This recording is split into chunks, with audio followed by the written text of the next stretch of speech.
Kun sakti yang pernah mengobati Soekarno, kisah legenda yang mungkin belum banyak diketahui, dukun yang bernama Pesirah Badu Lambun yang berasal dari Serampas, Jambi, inilah kisahnya.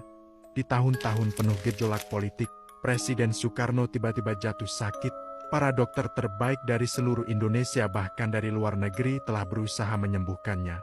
Tetapi kesehatan sang pemimpin tak kunjung membaik. Saat itu, Indonesia masih dalam kondisi penuh ketegangan. Dan kabar tentang sakitnya Soekarno disembunyikan dari publik. Namun, di kalangan dekatnya, sebuah pertanyaan besar muncul. Jika ilmu kedokteran tidak bisa menyelamatkannya, lalu siapa yang bisa? Seorang dukun dari Jawa akhirnya berbicara. Hanya ada satu orang yang bisa menyembuhkan seorang dukun di pedalaman Serampas, Jambi. Tapi dia tidak bisa dipanggil. Dia harus dijemput. Pasukan khusus segera dikirim ke pedalaman Jambi. Melewati hutan lebat dan jalan yang nyaris tak terlihat, wilayah Serampas terkenal sebagai tempat yang dihuni oleh para penjaga ilmu kuno, dan hanya sedikit orang luar yang pernah bertemu dengan mereka.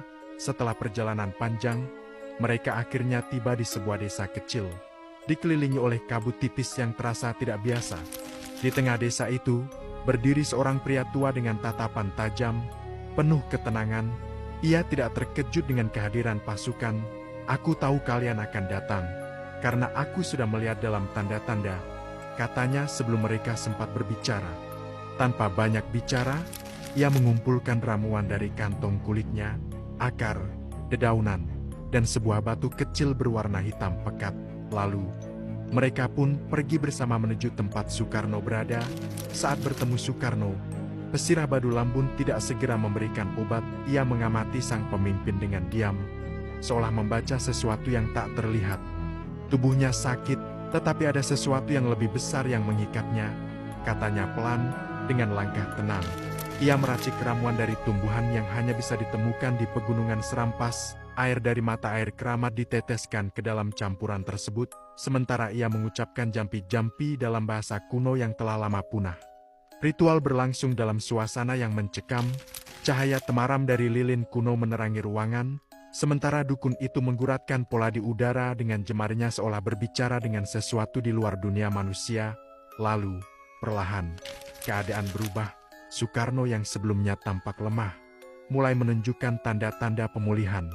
Suaranya kembali lantang, tubuhnya tampak lebih kuat, dan matanya yang sebelumnya redup mulai bersinar lagi. Dalam hitungan hari, ia kembali sehat. Setelah menyelesaikan tugasnya, Pesirah Badu Lambun tidak meminta imbalan. Ia hanya berkata, "Takdir telah diperbaiki. Kini, aku harus kembali." Tanpa pernah memberikan penjelasan lebih lanjut, ia kembali ke desa terpencilnya di Serampas. Hingga kini, tidak ada catatan resmi tentang peristiwa ini, dan banyak orang yang mempertanyakan, apakah ini ilmu mistis Nusantara yang tidak bisa dijelaskan dengan sains? Apakah dukun ini benar-benar ada? Atau hanya bagian dari legenda yang terus berbisik dalam sejarah? Kisah ini tetap menjadi misteri yang belum terpecahkan. Namun bagi mereka yang percaya pada ilmu kuno Nusantara, mereka yakin bahwa dukun Serampas memang pernah menyelamatkan sang proklamator. Bagaimana menurut kalian?